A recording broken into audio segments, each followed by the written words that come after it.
जोहार जय मूल्यवासी। मैं प्रभाकर और आप देख रहे हैं एमएन टीवी। और हम आज हमारे साथ में ईवीएम के मुद्दे पर बात करने के लिए बहुजन क्रांति मोर्चा के राष्ट्रीय संयोजक वामन मेश्राम जी हैं। ईवीएम पर आए दिन बहुत सारे सवाल उठ रहे हैं और लोगों के मन में भी इसके लिए बहुत सारे सवाल हैं। इन्हीं सब सवालों को लेकर हम इनसे बात करने वाले हैं। और वामन मेश्राम जी, आप बार बार यह कहते हैं कि ईवीएम में घोटाला होता है, और जब से भारत में ईवीएम से चुनाव है तब से कई जगहों पर ईवीएम घोटाले के मामले सामने आए हैं। इसके विरोध में आपके द्वारा कई बड़े आंदोलन भी किए गए हैं। अभी तक ईवीएम के विरोध में 2014 से लगातार आंदोलन चला रहे हैं। ईवीएम घोटाले को लेकर आप सुप्रीम कोर्ट में भी गए, और ईवीएम घोटाले से जुड़े कई ठोस सबूत भी आपने सुप्रीम कोर्ट में पेश किए हैं। और फिर भी भारत में ईवीएम को बैन नहीं किया जा रहा है, और इस पर वर्तमान सरकार झुकती हुई दिखाई नहीं दे रही है। तो इसी से जुड़ा हुआ मेरा पहला सवाल आपसे ये है कि अभी हाल ही में एक इंटरव्यू में कांग्रेस के बड़े नेता दिग्विजय सिंह से यह सवाल पूछा गया कि आप नरेंद्र मोदी के खिलाफ मोर्चाबंदी क्यों नहीं कर रहे। तो इस पर दिग्विजय सिंह ने जवाब दिया कि जब तक भारत में ईवीएम है तब तक मोदी को कोई हरा नहीं सकता है। आगे उन्होंने यह भी कहा कि जब तक ईवीएम से वोटिंग है तब से मोदी कोई हरा नहीं सकता। उन्होंने आगे ये भी कहा कि उनमें अगर साहस है तो बैलेट पेपर से चुनाव कराएं और मैदान में आ जाए। ईवीएम ही उनकी शक्ति है। उन्होंने यह भी कहा कि मैं यह सोच समझ कर कह रहा हूँ। तो इसके बारे में आप क्या कहेंगे? सबसे पहले तो मैं जो मध्य प्रदेश के भूतपूर्व मुख्यमंत्री दिग्विजय सिंह और कांग्रेस के राष्ट्रीय महासचिव दिग्विजय सिंह जी ने ये बात कही कि जब तक ईवीएम है नरेंद्र मोदी की मोर्चाबंदी करना संभव नहीं है। ये बात उन्होंने कही, ये बात सही है कि जब तक ईवीएम रहेगी ईमानदारी से चुनाव नहीं होगा, और जनता जिनको चुनना चाहती है वो चुनकर नहीं आ सकते। तो फिर बीजेपी की मोर्चेबंदी कैसे होगी? ये बात सही है।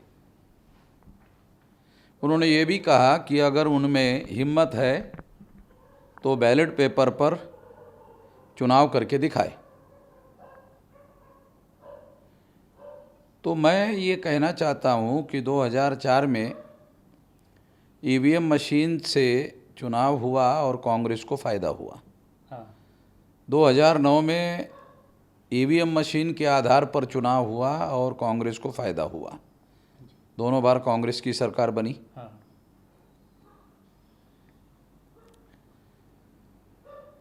कांग्रेस के लोग अगर चाहते 2014 के चुनाव में तो बैलेट पेपर का चुनाव हो सकता था।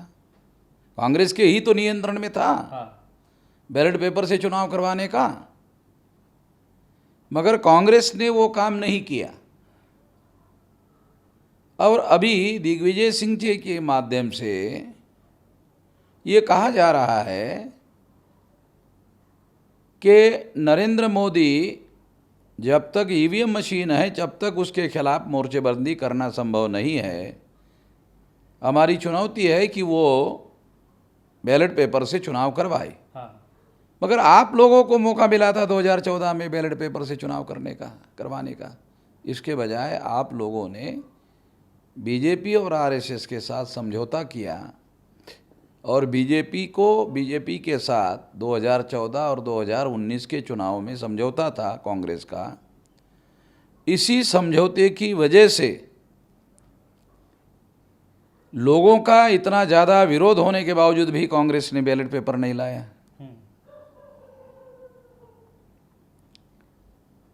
कांग्रेस के भी बहुत सारे नेताओं ने इसके विरोध में आवाज़ उठाई थी, फिर भी कांग्रेस ने उनकी बात को नहीं माना।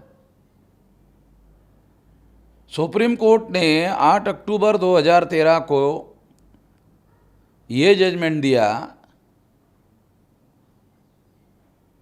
कि केवल ईवीएम मशीन के द्वारा फ्री फेयर एंड ट्रांसपेरेंट चुनाव नहीं हो सकता है। तो सुप्रीम कोर्ट ने कहा, और इसीलिए फ्री फेयर एंड ट्रांसपेरेंट चुनाव के लिए पेपर ट्रेल मशीन लगाने का आदेश दिया। पेपर ट्रेल मशीन लगाने का आदेश देने के बावजूद भी 2014 में कांग्रेस ने पेपर ट्रेल मशीन नहीं लगाया, ताकि फ्री फेयर एंड ट्रांसपेरेंट चुनाव करवाया जा सके। अगर बैलेट पेपर से चुनाव नहीं भी होता है, इसके बावजूद भी सुप्रीम कोर्ट कहता है कि पेपर ट्रेल मशीन लगाने से फ्री फेयर एंड ट्रांसपेरेंट चुनाव करवाया जा सकता है। तो 2014 के चुनाव में ये करवाया जाना चाहिए था, मगर कांग्रेस ने ऐसा नहीं करवाया। उलट फ्री फेयर एंड ट्रांसपेरेंट चुनाव ना हो इसके लिए इलेक्शन कंडक्टिंग रूल में चेंज किया, 56C 56D ये रूल में चेंज किया, और चेंज करके बीजेपी को चुनाव जीतवाने के लिए अनुकूल माहौल बनाया। ये डॉक्यूमेंट्री एविडेंस है, इसके आधार पर यह कहा जा सकता है कि कांग्रेस के ईवीएम घोटाले के सबूतों की वजह से जो बीजेपी आरएसएस के लोगों ने पकड़े थे, उसकी वजह से बीजेपी और आरएसएस के लोगों को चुप कराने के लिए कांग्रेस ने यह समझौता किया था। और इसका documentary evidence 56C 56D election conducting rule जो है उसमें चेंज करने का जो डॉक्यूमेंट्री एविडेंस है, इससे ये बात प्रूव होती है।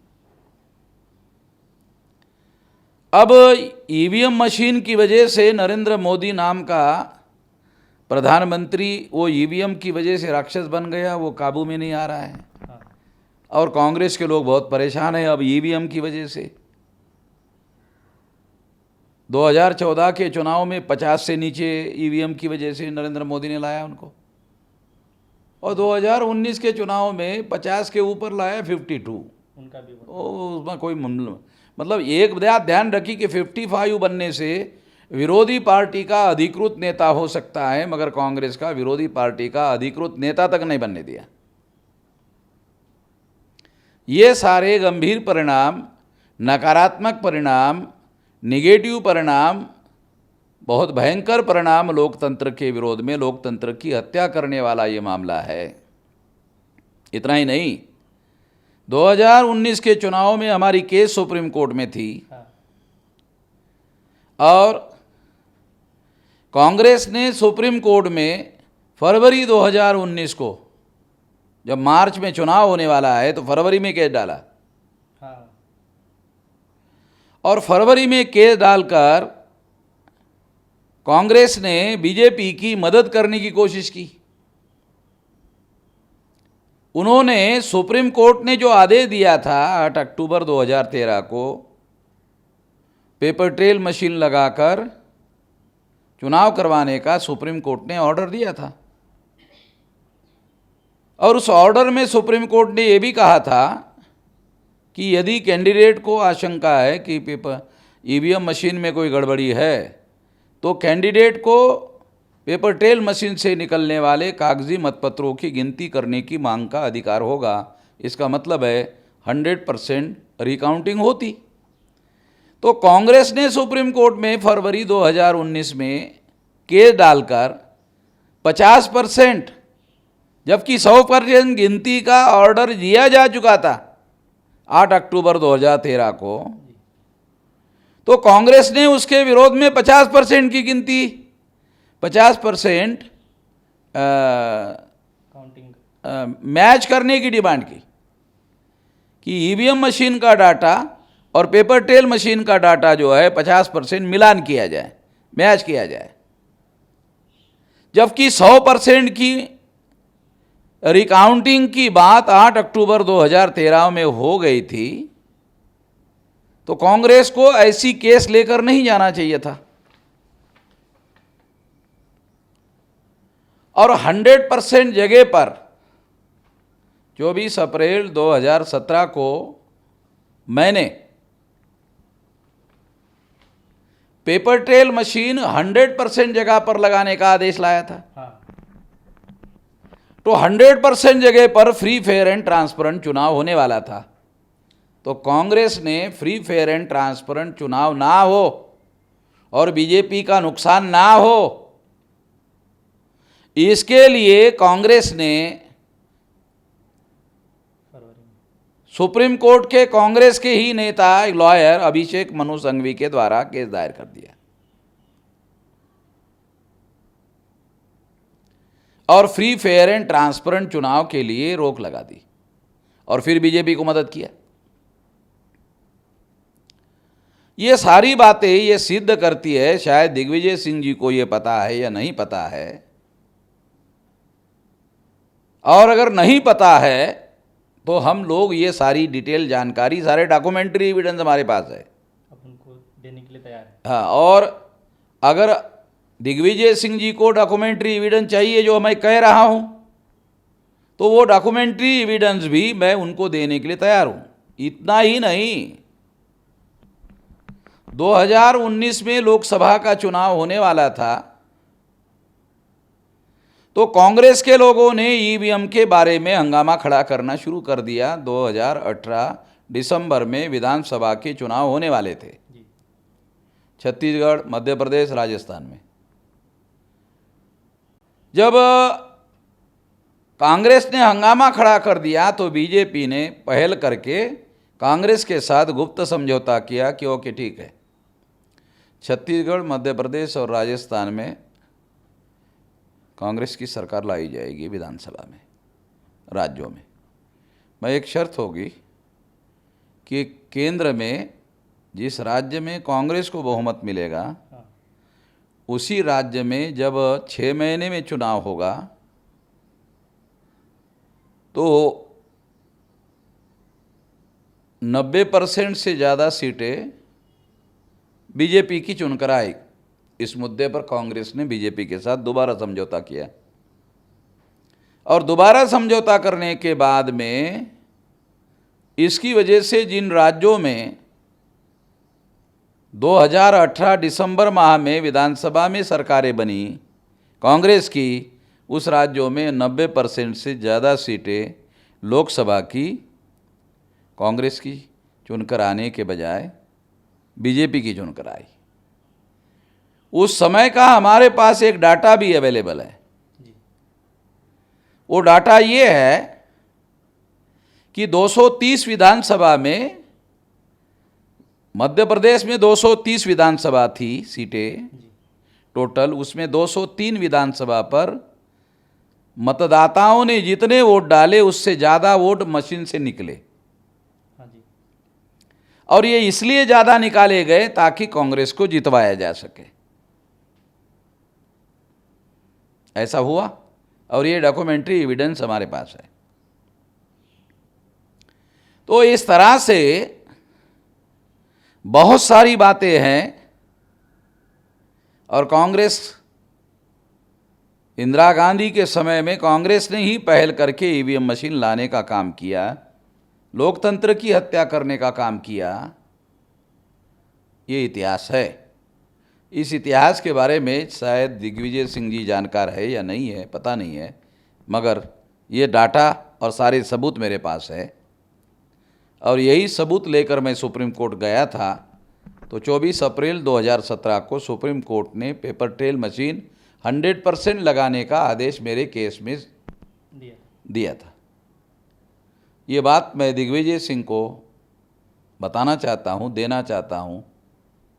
वो अगर वास्तव में फ्री, फेयर एंड ट्रांसपेरेंट चुनाव होना चाहिए देश में, ऐसा चाहते हैं, तो इसके लिए सारे देश भर में इसका आंदोलन शुरू करें।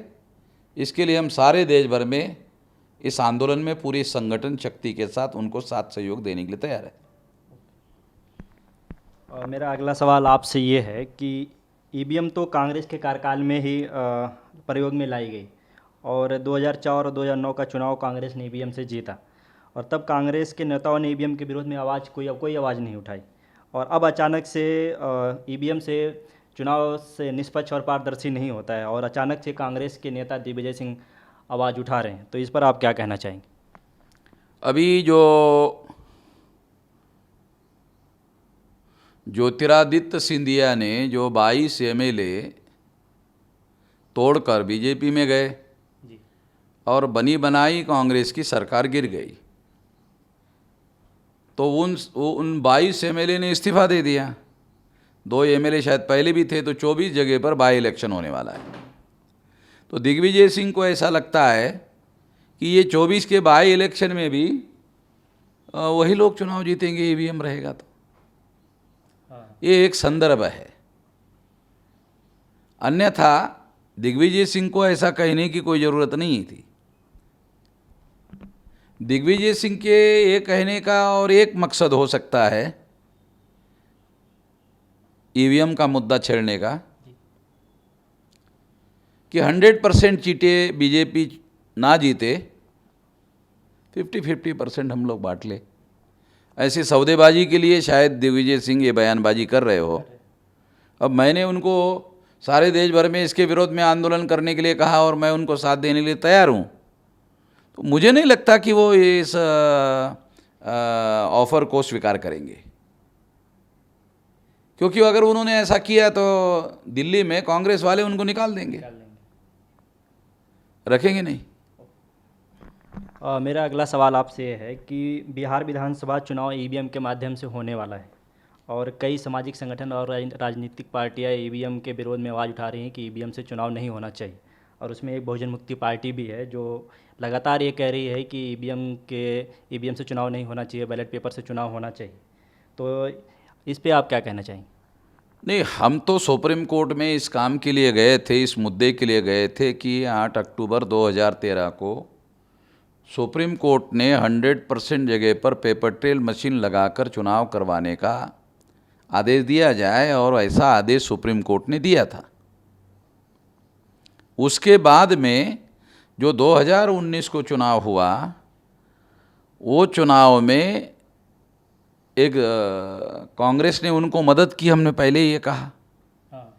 यदि कांग्रेस ने ये मदद नहीं की होती और 1% का ही मिलान किया जाए, ये ऑर्डर